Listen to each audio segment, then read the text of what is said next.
Race relations in America, and today marks the 55th anniversary of the Supreme Court decision that forever changed public schools in this land.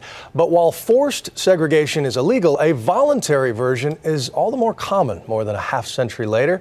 And Ron's here with look at that. Good morning. Bill, consider this. In 1968, the vast majority of African-American students in the South went to schools that were overwhelmingly or exclusively black. 4 years later, most black students were in integrated schools, but in recent years, that has changed. Public schools in the South and North have gone back to being mostly black and Latino or mostly white and legally. More than 2,000 students go to West Charlotte High School. 19 of them are white. Almost all the others are black. The last time there was a white student in your class was when? The third grade. You're 11th grade now, and you haven't been in a classroom with a white student since third grade? Third grade. It wasn't always this way. For nearly 30 years, starting in the early 1970s, West Charlotte was integrated, about 60% white, about 40% African American, including Candace's mother, Renee. We've gone backwards, that we are not continuing the integration that we thought would start in 1971.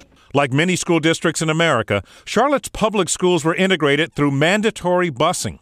But a succession of rulings by an increasingly conservative U.S. Supreme Court effectively dismantled the mandatory busing system. We don't have legal segregation where there are schools that are labeled for whites and blacks, but we have the practical equivalent. We have schools that are 99 to 100% black or Latino. Orfield says studies show minority students attending integrated schools do better on achievement tests, and that black, white, and Latino children learn a valuable social skill, how to get along. You can see that the buildings haven't changed much. When Candace Stitt looks at her mother's high school yearbook, she's amazed at what she sees. I was excited because I asked her questions like, how was it?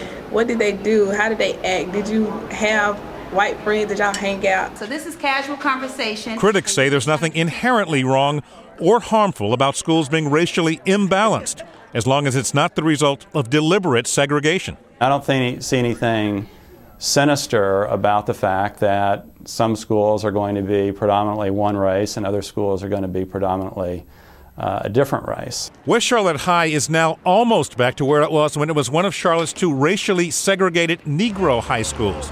There are many schools just like West Charlotte. America should mind. It should be concerned. It just elected an African-American president.